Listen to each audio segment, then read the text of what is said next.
اللهم صل على محمد وعلى آل محمد كما صليت على إبراهيم وعلى آل إبراهيم إنك حميد مجيد. اللهم بارك على محمد وعلى آل محمد كما باركت على إبراهيم وعلى آل إبراهيم إنك حميد مجيد. الحمد لله. الحمد لله وكفى وسلام على عباده الذين اصطفى. أما بعد، قال الله تبارك وتعالى في كلامه المجيد والفرقان الحميد: كل نفس ذائقة الموت وإنما توفون أجوركم يوم القيامة فمن زحزح عن النار وأدخل الجنة فقد فاز وما الحياة الدنيا إلا متاع الغرور. وقال رسول الله صلى الله عليه وسلم: إذا مات الإنسان انقطع عنه عمله إلا من صدقة جارية أو ولد صالح يدعو له أو من علم ينتفع به أو كما قال عليه الصلاة والسلام. صدق الله العظيم وصدق رسوله النبي الكريم ونحن على ذلك من الشاهدين والشاكرين. الحمد لله رب العالمين. আলহামদুলিল্লাহ। মোহতারাম হাজিরিন, আল্লাহ রাব্বুল আলামিনের লাখ কোটি শুকরিয়া যে আল্লাহ রাব্বুল আলামিন আমাদেরকে দীর্ঘ 1 মাস পরে আবার এই ঘরোয়া মজলিসের মধ্যে দাওয়াতুল হকের নিসবতে আমাদেরকে উপস্থিত হওয়ার তৌফিক দান করেছেন। এই ধরনের মজলিসের মধ্যে শরীক হতে পারা, কিছু দিনের আলোচনা করা, শোনা, এগুলো আল্লাহ রাব্বুল আলামিনের অনেক বড় নিয়ামত এবং মেহেরবানি আমাদের উপরে। আমাদের জীবনের সময়গুলি তো পার হয়েই যাচ্ছে, যে কোনোভাবে যে কোনো জায়গায় আমরা থাকি, সময় পার হয়ে যায়। কেউ পত্রিকা পড়ে সময় কাটায়, কেউ দোকানে আড্ডা দিয়ে সময় কাটায়, কেউ মোবাইল নিয়ে সময় কাটায়। সময় কারোর জন্য থেমে নাই, আস্তে আস্তে পার হয়ে যাচ্ছে। বুজুর্গানে কেরাম বলেন যে সময়টা হলো বরফের চাকার মতন। একটা বরফের চাকা একজনে কিনে নিয়ে আসছে, বড় একটা চাকা। যদি কাজে লাগায়, কেটে কেটে বিক্রি করে, তো আসল টাকাও উঠবে, লাভও আসবে। আর যদি বিক্রি না হয় কিংবা বিক্রি না করে, কিন্তু বরফ এটা আস্ত থাকবে না, গলতে থাকবে। কাজে না লাগালে থেমে থাকবে না, যখন কাজে লাগাবে তখন আমি গলবো, গলতেই থাকবে। গলতে গলতে একসময় নিঃশেষ হয়ে যাবে, তো আসলও গেল, লাভও গেল, মূল টাকাও চলে গেল, লাভও কিছু হলো না। আমাদের জীবনটা হলো বরফের মতন, কাজে লাগায় আর না লাগায় সময় পার হয়ে যাচ্ছে, বরফের মতন গলে যাচ্ছে, আর আস্তে আস্তে আমরা কবরের দিকে এগিয়ে যাচ্ছি। বুদ্ধিমান ওই সমস্ত মানুষ যারা তাদের জীবনটাকে কাজে লাগায়, জীবনের সময়টাকে কাজে লাগায়, উপকৃত হয়। আর হতভাগা, মূর্খ, আহমক ওই সমস্ত মানুষ যারা জীবন এবং হায়াতের এই গুরুত্বপূর্ণ মুহূর্তগুলোকে কাজে লাগায় না, আর এভাবে তার মৃত্যু চলে আসে। আল্লাহ রাব্বুল আলামিন আমাদেরকে দুনিয়াতে অল্প সময়ের জন্য পাঠিয়েছেন। আমাদের হায়াত মাত্র 60-70 বছর। এর মধ্যে সকলকে দুনিয়া থেকে চলে যেতে হবে। আগের যুগের উম্মত লম্বা লম্বা হায়াত পেয়েছে, অনেক আমল করেছে। আমাদের হায়াত কম হওয়ার কারণে অত লম্বা আমল আমাদের করার সুযোগ নাই।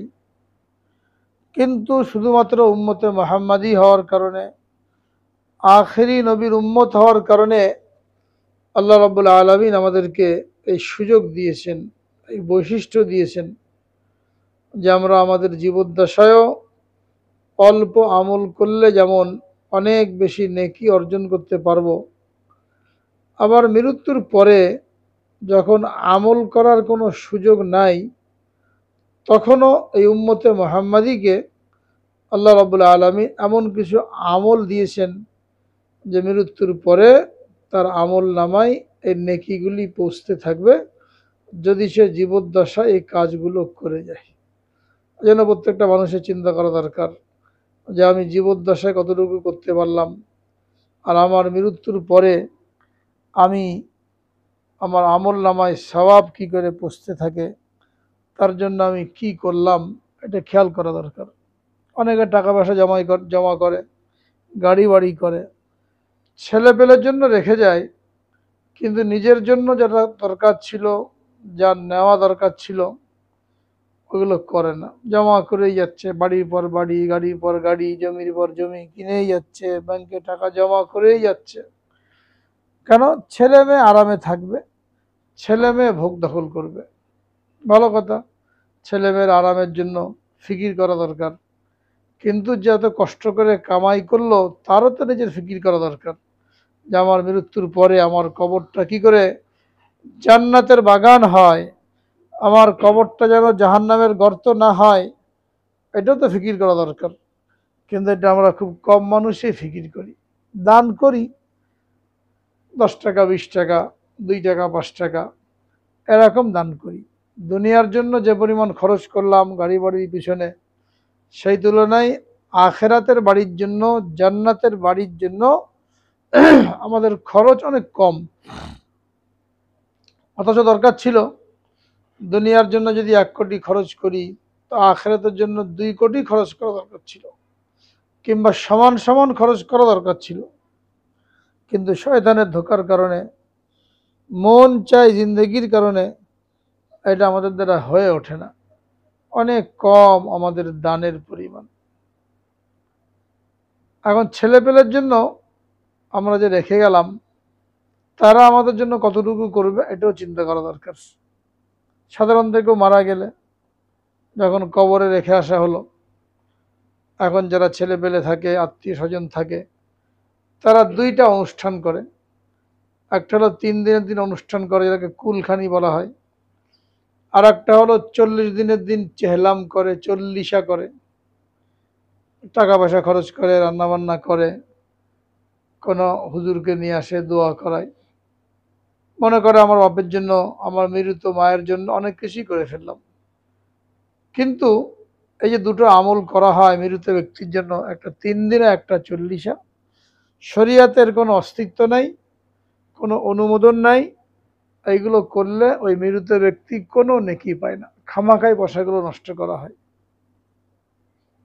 মানুষ যখন মারা যায় আর তাকে কবরে রেখে আসা হয়, তাকে তুলনা করা হয়েছে সমুদ্রের মধ্যে ডুবন্ত ব্যক্তির নাই।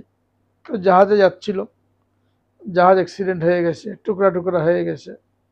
তো মানুষ চেষ্টা করে কোনো একটা ভাঙ্গা টুকরা ধরে বাঁচার জন্য, ভেসে থাকার জন্য, পাড়ে আসার জন্য।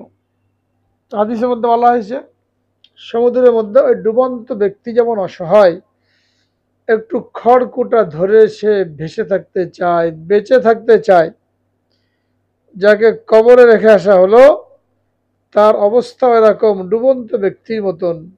তখন তার নিজস্ব কোনো আমল আর কাজ করে না, তখন সে জীবিত লোকদের দোয়ার মুখাপেক্ষী হয়ে যায়।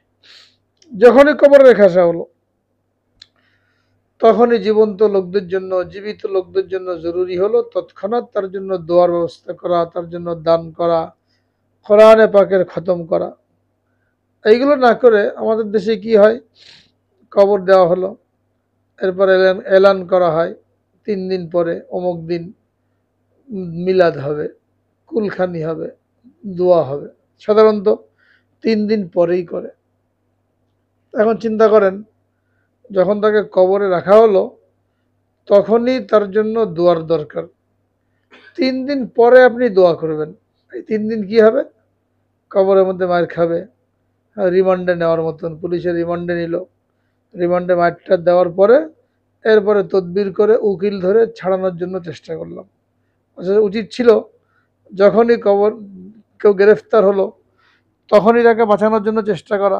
এখন তখনই চেষ্টা তদবির না করে রিমান্ড শেষ হওয়ার পরে যদি ছাড়ানোর জন্য তদবির করে, তার লোকেরা বলবে বোকা, মূর্খ।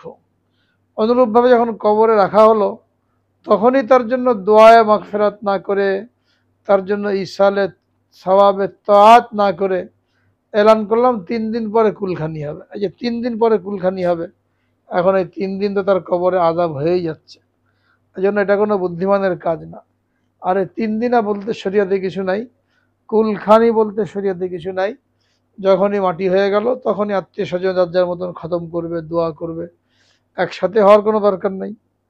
কেউ মারা গেলে ওখানে লোক এসে ভিড় করে, আত্মীয় স্বজন আসে, কান্নাকাটি করে, গল্পগুজব করে, কেমনে মারা গেল, কি হয়েছিল, কি ওষুধ খেয়েছিল, কোন ডাক্তার দেখাচ্ছিল, বিভিন্ন রকমের কথাবার্তা বলতে থাকে। অথচ ওই সময়টা দরকার ছিল যারা মরা বাড়িতে আসলো, মৃত ব্যক্তির বাড়িতে আসলো, তাদের জন্য দরকার ছিল এসে সবাই তেলাওয়াতে বসে যাবে, কোরআন শরীফ পড়তে থাকবে, জিকির করতে থাকবে, দুরূদ শরীফ পড়তে থাকবে। কিন্তু এগুলো কেউ করে না, এসে সবাই এই গল্প করে, এরপরে এক পেট খেয়ে দিয়ে চলে যায়। তো যেটা করা দরকার ছিল করে নাই।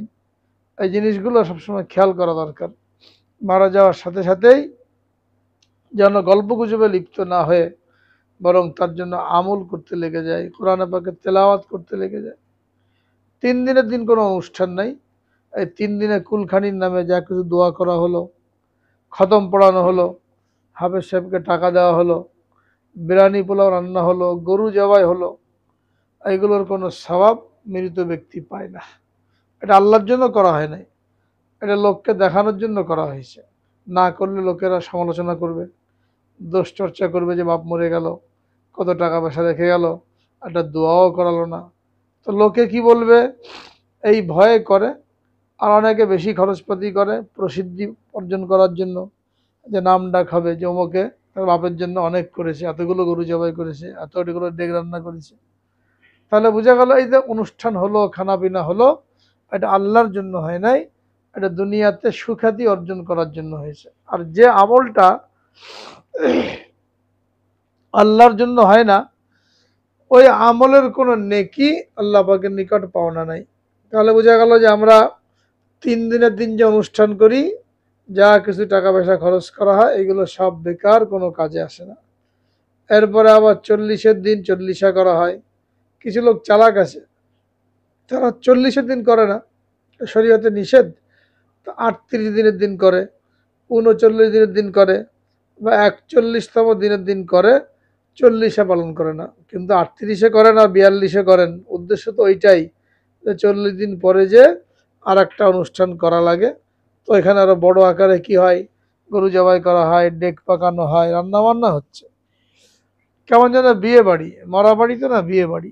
লোকজন যারা আসে এরা সেজে গুজে আসে, অনেক মহিলারা আসে বেপর্দা, কে কত সাজগোজ করতে পারে। বিয়ে বাড়ি গেলে, কমিউনিটি সেন্টারে গেলে যেমন সাজগোজ করে যায়, এখানেও দেখা যায় 40-এর মধ্যে মহিলারা আসে একেবারে নতুন, হ্যাঁ, একেবারে ভাঁজ ভাঙ্গা ছাড়াই কাপড় পরে। পুরুষ লোকেরা আসে কেতা দুরস্ত পায়জামা পাঞ্জাবি পরে, কেমন যেন তারা আসছে কিসে, বিয়ে খাওয়ার জন্য আসছে। এটা মরা বাড়ি 40, সেখানে কোনো শোকের কোনো আলামত দেখা যায় না, সেখানে খাওয়াটাই মূল উদ্দেশ্য হয়ে যায়। যারা সারা বছর বিরিয়ানি পোলাও খেয়ে আসছে, এদের জন্য আর একটু গোস্ত বেশি দিয়ে বিরিয়ানি রান্না করা হলো। আর যাদেরকে খাওয়ার দরকার ছিল, গরিব মানুষ, এরা গেটের বাইরে বসে থাকে, হ্যাঁ, কখন একটু পাবো আমরা, কেউ পায় কেউ পায় না। তো যাদেরকে দিলে নেকি পাওয়া যেত, এদেরকে দেওয়া হয় না। যারা খাচ্ছে দৈনিক বিরিয়ানি পোলাও, এদেরকে দেওয়া হচ্ছে।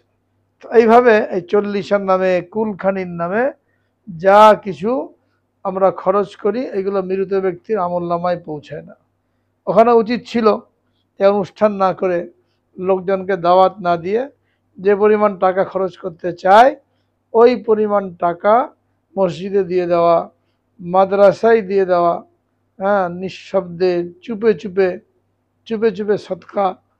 এটার দাম আল্লাহ পাকের অনেক বেশি। ইন তুবদুস সাদাকাতি ফানি'ম্মা হিয়া, তোমরা যদি গোপনে সদকা করো, এটা অনেক ভালো। কিন্তু সেখানে মানুষ এই মাদ্রাসা মসজিদে দেয় না, অনুষ্ঠান করতে ভালোবাসে। কেন? যে মাদ্রাসায় দিলে মসজিদে লোকেরা জানবে না যে 50,000 টাকা, 1 লাখ টাকা এটা মসজিদে দিয়েছে, এটা মানুষে জানবে না। এই জন্য প্রকাশ্যে খরচ করে বাহবা কুড়াতে চায়। অবস্থা যখন এই যে মৃত্যুর পরে ছেলে মেয়েরা যা কিছু করে, এর কোনো নেকি মৃত ব্যক্তির আমলনামায় পৌঁছায় না, তাহলে এখন প্রত্যেক ব্যক্তির জন্য ব্যক্তিগতভাবে চিন্তা করা দরকার যে আমার মৃত্যুর পরে আমার ছেলেমেয়েরা যা কিছু করবে এত সব বেদাতি তরিকায় করবে, আমি কোনো সওয়াব পাবো না। তো আমি নিজেই আমার আমলটা করে যাই, কেউ দোয়া করুক আর না করুক, আমার নামে দান সৎকার করুক আর না করুক, যেন আমার আমল নামায় সওয়াব পৌঁছতে থাকবে। এই জন্য রাসূল আকরাম সাল্লাল্লাহু আলাইহি সাল্লাম বলেন, ইযা মাতাল ইনসান ইনকাতা আনহু আমালুহু ইল্লা মিন সালাস, ইল্লা মিন সাদাকাতিন জারিয়া আও ওয়ালাদিন সালিহিন ইয়াদউ লাহু আও মিন ইলমিন ইউনতাফাউ বিহি। মানুষ যখন মারা যায় তখন তার আমল বন্ধ হয়ে যায়, আর কোনো আমল করতেও পারে না, আমল করলে কোনো সওয়াবও পায় না। কবরের মধ্যে যদি কাউকে অনুমতি দেওয়া হয় যে তুমি কিয়ামত পর্যন্ত নামাজ পড়তে থাকো, তো যদি ওই ব্যক্তি নামাজ পড়তে থাকে কিয়ামত পর্যন্ত, তার আমল নামায় একটা নেকিও রাখা হবে না। যদি কাউকে অনুমতি দেওয়া হয় তুমি কবরের মধ্যে কোরআন শরীফ পড়তে থাকো মৃত্যু পর্যন্ত, কিয়ামত পর্যন্ত, সে যদি কিয়ামত পর্যন্ত কোরআন শরীফ তেলাওয়াত করতেও থাকে, একটাও নেকি তার আমল নামায় লেখা হবে না। কারণ মৃত্যুর সাথে সাথেই আমল নামা বন্ধ, আমলের লাইন বন্ধ।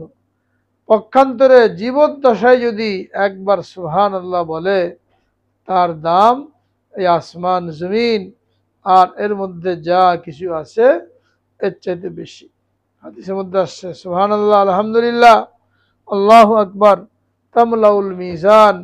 কোনো বান্দা যখন সুবহানাল্লাহ বলে, কোনো বান্দা যখন আলহামদুলিল্লাহ বলে, তো তার আমলের পাল্লা যেটা আছে, যেখানে ওজন করা হবে নেকি, এটা ভরে যায়। আসমান থেকে জমিন পর্যন্ত নেকি দিয়ে ভরপুর করে দেওয়া হয়।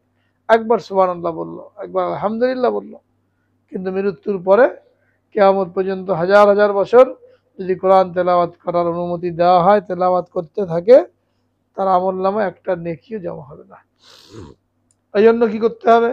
মৃত্যুর আগেই প্রত্যেককে চিন্তা করতে হবে যে আমি এমন কোনো কাজ করে যাব যে আমার মৃত্যুর পরে যেন আমার আমল নামায় সওয়াব পৌঁছতে থাকে।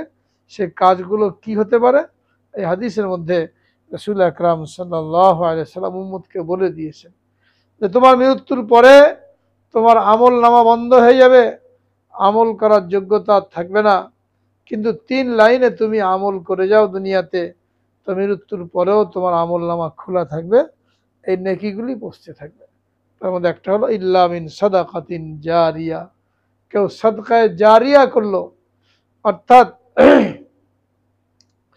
জীবদ্দশায় মসজিদ, মাদ্রাসা, রাস্তা, হাসপাতাল, পানি, যার দ্বারা মানুষ উপকৃত হয়, দিনী লাইনে হতে পারে, দুনিয়াবি লাইনে হতে পারে, যার দ্বারা মানুষ উপকৃত হবে, এরকম কোনো কাজ করে যাওয়া। মসজিদ বানিয়ে দিল বা মসজিদ বানানোর মধ্যে অংশ নিল, মাদ্রাসা বানিয়ে দিল বা মাদ্রাসা বানানোর মধ্যে অংশ নিল, এটা সদকা জারিয়া। যতদিন এই মসজিদ থাকবে, মসজিদে আমল হবে, ইবাদত হবে, যতদিন এই মাদ্রাসা থাকবে, এখানে তালেব এলেমরা এলেম অর্জন করবে, তারা এলেম অর্জন করে আবার এই এলেমটাকে বাইরে বিভিন্ন জায়গায় প্রচার প্রসার করবে। তো যত নেকি আসবে, এই নেকির একটা অংশ ওই ব্যক্তি যে এই মসজিদ মাদ্রাসার মধ্যে অংশ নিয়েছে তার আমল নামায় জমা হতে থাকবে। তার জন্য কেউ দোয়া করুক আর না করুক, কেউ কুলখানি করুক আর না করুক, কেউ চল্লিশা করুক আর না করুক, এই যে সে কাজটা করে গেল, ব্যাস মৃত্যুর পর থেকেই, যখন করলো তখন থেকে তো হবেই, মৃত্যুর পরে অন্যগুলো বন্ধ হয়ে যাবে, কিন্তু এটার সব তার আমল নামায় পৌঁছতে থাকবে। হাসপাতাল বানিয়ে দিল, সেখানে লোকেরা চিকিৎসা পাবে, পানির কোথাও সমস্যা, একটা টিউবওয়েল কেটে দিয়েছে, নলকূপ বসিয়ে দিয়েছে, পুকুর খনন করে দিয়েছে, কোথাও রাস্তাঘাটের সমস্যা, 10-20 টাকা খরচ করে রাস্তা বানিয়ে দিয়েছে, হোক কাঁচা রাস্তা, পায়ে হাঁটা রাস্তা, মানুষ উপকৃত হবে, এর সবগুলো মুর্দা ব্যক্তি পেতে থাকবে। এটা আমাদের খেয়াল করা দরকার। ছেলেপেলের জন্য বসে না থাকা দরকার। যেমন কোনো কাজ আমরা করে যাই যার সওয়াব মৃত্যুর পরে জারি থাকবে। অনেক লোক থাকে বাড়ি গাড়ির মালিক, এই ঢাকা শহরে ধরেন কত লোক আছে 2-4টা বাড়ির মালিক বা একটা বাড়ির মালিক। একজন লোক, সে একটা বাড়ির মালিক, মনে করেন 6 তলা বিল্ডিং, সেখানে 24, 25, 30টা ফ্ল্যাট আছে, একটাতে নিজেরা থাকে, বাকিগুলো ভাড়া দিয়ে সংসার চলে। ছেলেপেলে বড় হয়েছে, তারা চাকরি বাকরি করে, তারাও বাড়ি গাড়ি করেছে। এখন এই লোকের জন্য দরকার যে ছেলেপেলে তো তারাও শিক্ষিত হয়েছে, টাকা পয়সা কামাই করেছে, আমার এই বাড়ির একটা অংশ আমি মসজিদের নামে দিয়ে দিই, মাদ্রাসার নামে দিয়ে দিই, একটা তালা মাদ্রাসার নামে লিখে দিই, কমপক্ষে একটা ফ্ল্যাট মাদ্রাসার নামে লিখে দিই, মসজিদের নামে লিখে দিই। যতদিনে বিল্ডিং থাকবে এই একটা ফ্ল্যাটের আয় এটা মসজিদে যেতে থাকবে, মাদ্রাসায় যেতে থাকবে। এটা যদি করা হয় তো তার কোনো ক্ষতি হবে না। একটা 5তলা 6তলা বিল্ডিংয়ে 30টা ফ্ল্যাট থাকলে একটা ফ্ল্যাট যদি মাদ্রাসার নামে লিখে দেয় কোনো ক্ষতি হবে? কোনো ক্ষতি হবে না। কিন্তু এরকম লোক খুব কম যে মাদ্রাসার নামে লিখে দিয়ে যাবে, সব ছেলে মেয়ের জন্য রেখে যাচ্ছে। আবার ছেলে পেলেও লেখাপড়া শিখে তারাও কামাই করবে, কামাই করে বাপের জীবদ্দশায়, তাদেরটা কে খাবে? হ্যাঁ, অনেক লোক দেখেন আমেরিকায় আছে, ইউরোপে আছে, চলে গেছে বাংলাদেশ থেকে, আর কোনোদিন আসবে কিনা তারও ঠিক না। এখানে বাড়ি আছে, একটা দুটো বাড়ি আছে, এই বাড়ির ভাড়াগুলো তুলে ব্যাংকে জমা করে আমেরিকা পাঠায়। হ্যাঁ, কিন্তু এরকম হয় না যে ঠিক আছে আমি তো টাকা পয়সা কামাই করছি, এই টাকাও তো অতিরিক্ত কে খাবে, একটা তালা মাদ্রাসার নামে লিখে দিই, একটা তালা মসজিদের নামে লিখে দিই। এরকম লোক খুব কম পাওয়া যায়। অনেক আমাদের এরকম জানাশোনা আছে যে দেশে কেউ নাই, বাড়িঘর পড়ে রয়েছে, ভাড়া দেওয়া আছে, কেয়ারটেকার থাকে, এই টাকা পয়সা তুলে ব্যাংকে জমা দেয়, ওখানে চলে যায়। কিন্তু এখান থেকে একটা অংশ মাদ্রাসার জন্য দিই, মসজিদের জন্য দিই, এটা পাওয়া যায় না। অনেক লোক আছে জীবদ্দশায় প্রত্যেক মাসে মাসে 5,000 টাকা 10,000 টাকা মাদ্রাসায় দেই, মসজিদে দেই, কিন্তু তার মৃত্যুর পরে এটা বন্ধ হয়ে যায়, ছেলেপেলেরাকে জারি রাখে না। অনেক সময় বলে দেয় ছেলেপেলেকে, কিন্তু ছেলেপেলেরা এটাকে জারি রাখে না, 2-4 মাস 10 মাস বা 1 বছর হয়তো এটাকে দেয়, এরপর আস্তে আস্তে তারাও বন্ধ করে দেয়। অথচ জীবিত থাকলে এটা মসজিদে দিতেই থাকতো। এই জন্য উত্তম হলো ওই আমার মৃত্যুর পরে ছেলেমেয়েরা দেবে এই আশায় বসে না থেকে একটা ফ্ল্যাট যদি আপনার থাকে তৌফিক, আপনি মসজিদের নামে লিখে দেন, মাদ্রাসার নামে লিখে দেন, প্রত্যেক মাসে এই পরিমাণ টাকা যে ভাড়া আসে 10-20 হাজার টাকা, এটা আপনার নামে মসজিদে জমা হতে থাকবে। কিন্তু আপনি করলেন না।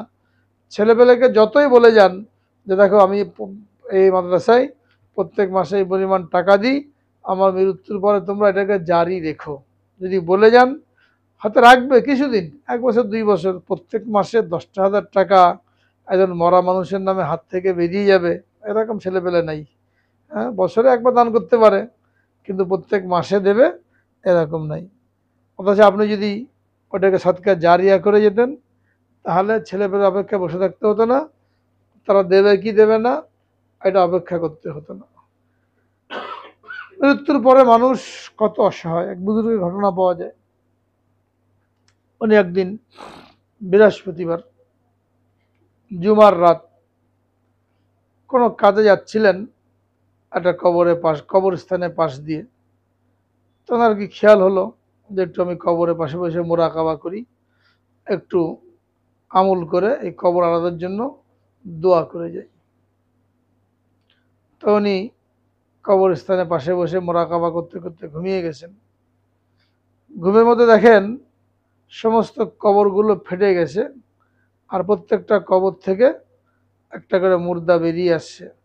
বেরিয়ে এসে তারা কি যেন কুড়াচ্ছে, প্রত্যেকের কাছে প্লেট আছে, কুড়িয়ে নিয়ে এরপরে তারা আবার কবরে চলে যাচ্ছে। তো সবাই খুশি খুশি এগুলো কুড়াচ্ছে, প্লেটের মধ্যে নিয়ে চলে যাচ্ছে। এক লোককে দেখলেন তার মুখটা খুব মলিন, মন খারাপ, তার প্লেটে কিছুই নাই, সে কোড়ানোর মতন কিছুই পায় নাই। তো মন খারাপ করে মুখ কালো করে কবরের দিকে ফিরে যাচ্ছে। তখন বুজুর্গ ডাকলেন, ধরলেন যে ভাই দিকে আসো। সবাই কবর থেকে আসলো খুশি খুশি, আর কুড়িয়ে নিয়ে চলে গেল এটা ওটা।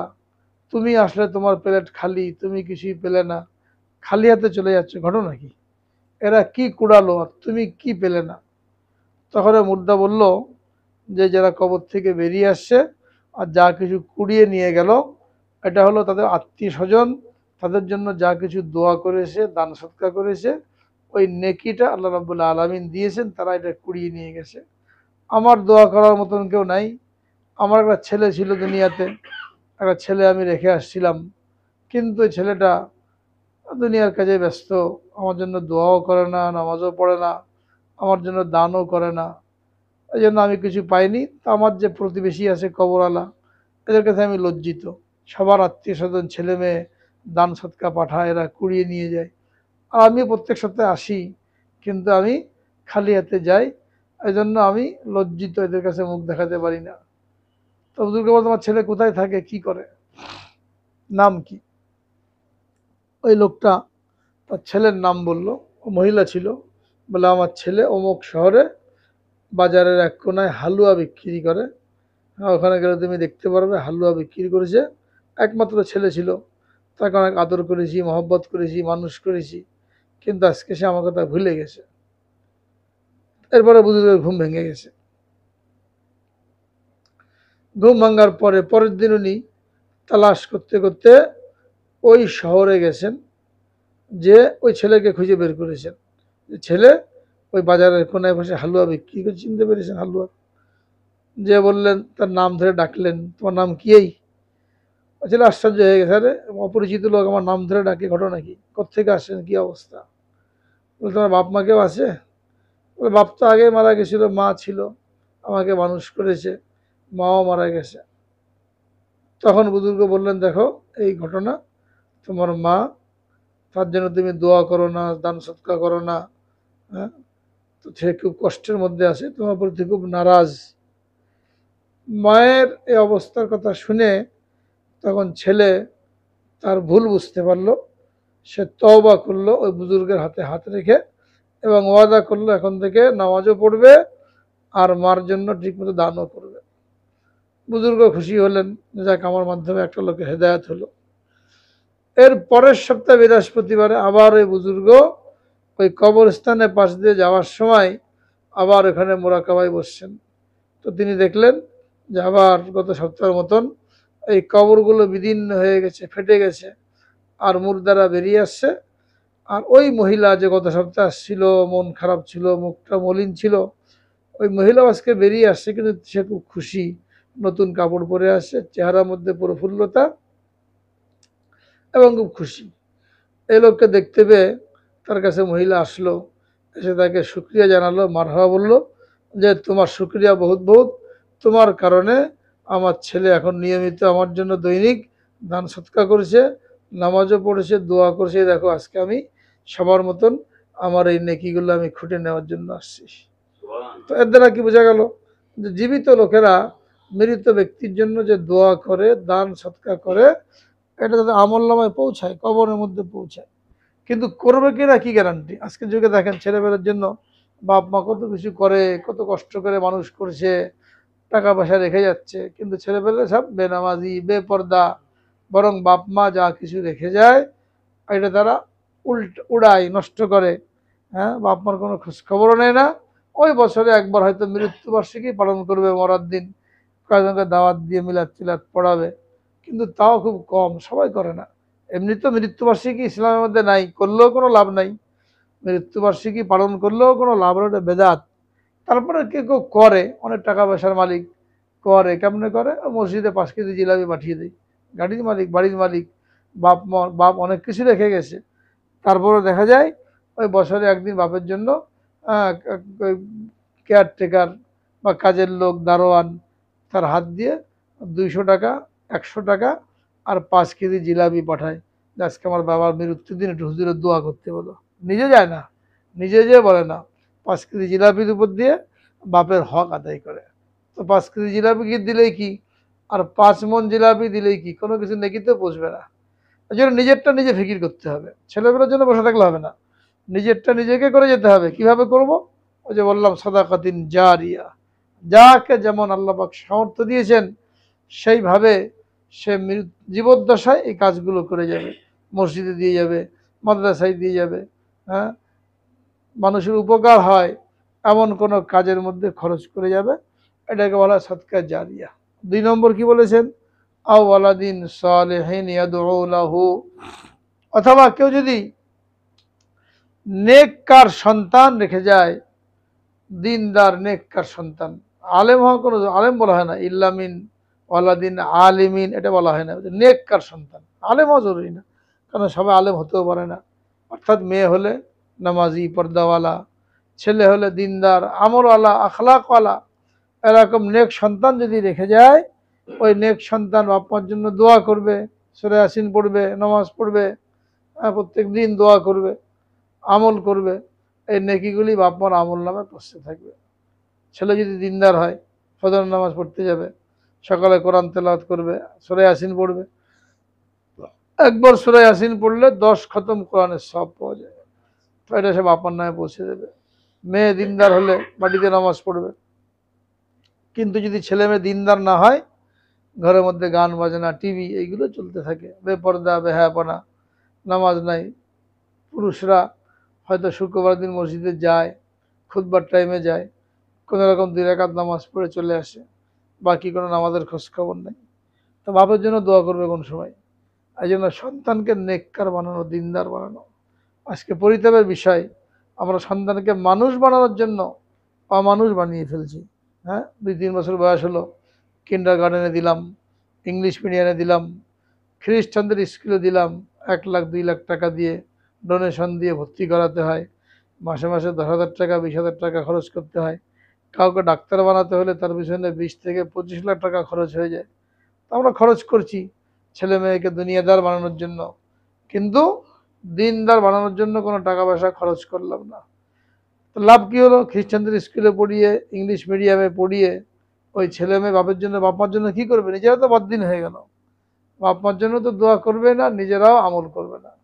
যখন নিজেরা আমল করলো না, বদ্দিন হয়ে গেল, কিয়ামতের ময়দানে যদি এই ছেলে মেয়ের জন্য জাহান্নামের ফয়সালা হয়, তারা একারা জাহান্নামে যাবে না, তারা বাপ মাকে নিয়ে জাহান্নামে যাবে।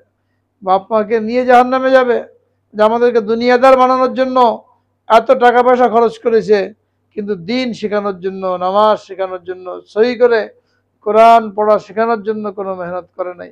আমরা একারা জাহান্নামে যাব না, বাপ মাকে নিয়ে যাব। তো কী লাভ হলো বলেন? মহব্বত করে ছেলে মেয়েকে দুনিয়াদার বানালাম, ডাক্তার বানালাম, ইঞ্জিনিয়ার বানালাম, ব্যাংকার বানালাম, কিন্তু এরা আমাদের কোনো উপকারেই আসলো না, বরং উল্টা জাহান্নামে যাওয়ার কারণ হয়ে গেল। এই জন্য বলছেন ওয়ালাদিন সালেহিন ইয়াদউ লাহু, সন্তানকে নেককার বানাও, সন্তানকে দিনদার বানাও, এরা তোমার জন্য দোয়া করবে, তো মৃত্যুর পরেও তোমার আমল নামায় সওয়াব পুষতে থাকবে। আর 3 নম্বর কি বলেছেন? আও মিন ইলমিন ইউনতাফাউ বিহি, অথবা এমন কোন এলেম রেখে গেল যার দ্বারা মানুষ উপকৃত হবে। এলেমের চর্চা করা, এলেমের খেদমত করা, এলেম দ্বারা উপকৃত। সেটা কি? নিজে আলেম, মানুষকে এলেম শিখিয়েছে, সে অন্যদেরকে এলেম শিখিয়েছে, এই সবটা চলতে থাকবে। এই জন্য একজন আলেম, তাকে বলা হয়েছে যে বড় দানশীল। কেন? সে কত লোককে এলেম শিখায়। একজন আলেম, একজন উস্তাদ মাদ্রাসায় পড়ায় বছরকে বছর, কত ছেলেপেলেকে এলেম শিখাচ্ছে। তারা পড়াশোনা শেষ করে তারা অন্যদেরকে শিখাচ্ছে, তারা অন্যদেরকে শিখাচ্ছে, যে এলেমের মাধ্যমে তার জন্য জান্নাতের ফয়সালা হচ্ছে। তাই জনকে জান্নাতে পৌঁছে দেওয়া, এর চাইতে বড় দান আর কি হতে পারে? 1 কোটি টাকা কাউকে দিয়ে দিলাম, কিন্তু সেটা তো জান্নাতে যাওয়ার কারণ না হলে কোনো লাভ নাই। আর একজন আলেমের কথায় একজন হেদায়েত পেল, একজন আলেমের এলেমের চর্চার কারণে একজন দিন পেল, তাকে জান্নাতে যাওয়ার জন্যই আলেম সহযোগিতা করলো। এই জন্য আলেমকে বলা হয়েছে সবচেয়ে বড় দানশীল। মানুষ জানে না, বোঝে না। মানুষ বলে কি, আরে আলেমরা দান টান করে না, শুধু নেই মানুষের কাছ থেকে, আমরা দিই, আলেমরা নেই। হ্যাঁ, অথচ আলেমরা যে কত বড় দানশীল, এটা রাসূল আকরাম সাল্লাল্লাহু আলাইহি সাল্লাম হাদিসের মধ্যে বলেছেন যে আমি সবচেয়ে বড় দানশীল, আমার পরে ওলামায়ে কেরাম। কেন? মানুষকে জান্নাতের পথ দেখানো হচ্ছে। দুনিয়াতে কাউকে 10 তলা বাড়ি বানিয়ে দিলেন 1 কোটি টাকা দিয়ে, কী লাভ? ওই লোক যদি জান্নাতি না হয়। আর আপনার হেদায়েতের কারণে, নসিহতের কারণে, ওয়াজের কারণে একজনের জন্য জান্নাতের ফয়সালা হয়ে গেল, তার কত উপকার। একজন আদনা দরজা জান্নাতি, নিম্ন দরজা জান্নাতি, তাকেও এই দুনিয়ার 11 দুনিয়ার সমান জান্নাত দেওয়া হবে। আপনি কয় টাকা খরচ করবেন? লোকেরা না জেনে আলেমদের বদনাম করে, যে আলেমরা দান করে না, শুধু মানুষের কাছ থেকে নেই। মানুষের থেকে নিয়ে কি করে? তারা মাদ্রাসা করে, মসজিদ করে, তার এলেমদের জন্য খরচ করে, এলেমের পিছনে খরচ করে। এটা হলো আও মিন ইলমিন ইউনতাফাউ বিহি, এমন কোন এলেম রেখে গেল যার দ্বারা মানুষ উপকৃত হবে। নিজে আলেম হতে পারেন নাই, তাহলে মাদ্রাসার মধ্যে কিতাব কিনে দেন, মসজিদের মধ্যে কোরআন শরীফ কিনে দেন, তাফসীর কিনে দেন, যার দ্বারা মানুষ উপকৃত হবে। অথবা কোনো কিতাব কেউ লিখেছে, ওটা আপনি ছাপিয়ে দেন, 500 কিতাব 1000 কিতাব ছাপিয়ে বিলি করেন লোকদের মধ্যে। যত লোক ওই কিতাব পড়ে আমল করবে তারা তো নেকি পাবেই, ওই পরিমাণ নেকি লেখকও পাবে। আবার যিনি ছাপিয়ে বিলি করলেন কিংবা কিনে 100-200 পিস বিলি বন্টন করলেন, ওইটা পড়ে যত লোক উপকৃত হবে উনি কি হবে, এর সব পেয়ে যাবে। এটা হলো আও মিন ইলমিন ইউনতাফাউ বিহি, এমন কোন এলেম রেখে গেল যার দ্বারা মানুষ উপকৃত হবে। তো এটা খেয়াল করা দরকার। 3টা কথা বলা হয়েছে যে মানুষ যখন মারা যায় তার আমলের সমস্ত দরজা বন্ধ হয়ে যায়, 3 রাস্তা দিয়ে সব পৌঁছতে থাকে। একটা হলো সদকা জারিয়া করে গেল, 2 নম্বর নেক সন্তান রেখে গেল, আর 3 নম্বর এলেমের খেদমত করে গেল। এটা আমরা সকলেই করতে পারি, সদকা জারিয়া সকলেই করতে পারি। একটা মসজিদ আস্তে যদি বানাতে নাও পারি, যতটুকু পারি মসজিদে দিয়ে দিই। হাদিসের মধ্যে বলা হয়েছে মান বানা লিল্লাহি মসজিদান বানাল্লাহু লাহু বাইতান ফিল জান্নাহ, যে ব্যক্তি মসজিদ বানালো আল্লাহ তাআলা তার জন্য জান্নাতের মধ্যে অট্টালিকা নির্মাণ করবেন। উলামা কেরাম বলেন মসজিদ বানালো মানে একজনের দ্বারা তো পুরো মসজিদ বানানো সম্ভব না। একটা ইটও যদি দান করে, ইট পরিমাণ জায়গা, 1 বস্তা সিমেন্ট, একটা ফ্যান দিল, যে কোনোভাবে মসজিদ আবাদ করার মধ্যে সহযোগিতা করলো, তার জন্যই ফজিলত। এটা আমরা সকলেই করতে পারি। আর যদি আল্লাহ রাব্বুল আলামিন কাউকে বেশি দিয়ে থাকেন, তাহলে ওই যে বললাম যে 5 তলা 6 তলা বিল্ডিং আছে, 20-30টা ফ্ল্যাট আছে, একটা মাদ্রাসার নামে লিখে দেন, মসজিদের নামে লিখে দেন। ব্যাস, ছেলেবেলা দান করুক আর না করুক, প্রত্যেক মাসে এই যে ভাড়া 10,000 টাকা 20,000 টাকা, এটা দান করার সব আপনার আমল নামায় পৌঁছতে থাকবে।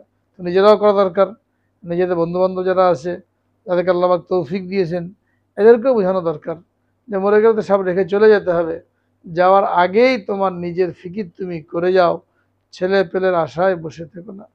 এবার সন্তানকে নেককার বানানো, দিনদার বানানো, ছোটবেলা থেকে চেষ্টা করতে হবে দিনদার বানানোর জন্য। যদি না হয়, বড় হয়ে গেল হাল ছেড়ে দিলে হবে না। যদি আন্তরিকভাবে চেষ্টা করা হয়, আল্লাহর কাছে দোয়া করা হয়, তো অবশ্যই সন্তান দিনদার হবে।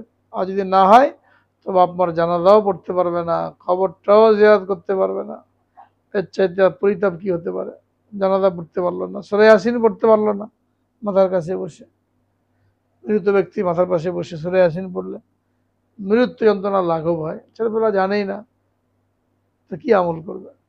কবর জিয়ারত করার নিয়ম জানে না, বছরে 1 বার 2 বারও কবরস্থানে যায় না। ওই জন্য সন্তানকে নেককার বানানো। আর 3 নম্বর এলেমের খেদমত, নিজের ছেলেকে আলেম বানান। ছেলে বড় হয়ে গেছে, তো নাতি নাতনিকে বানান, মেয়েকে বানান। এরাও যদি না থাকে, তাহলেও আল্লাহ পাক সহজ সুরত রেখে দিয়েছেন। কোনো তালেব এলেম যে মাদ্রাসায় পড়ে আলেম হচ্ছে, হাফেজ হচ্ছে, এরকম গরিবকে খুঁজে বের করে তার দায়িত্ব আপনি নেন। প্রত্যেক মাসে 4 থেকে 5,000 টাকা খরচ মাদ্রাসায় লাগে, এই টাকাটা বহন করেন।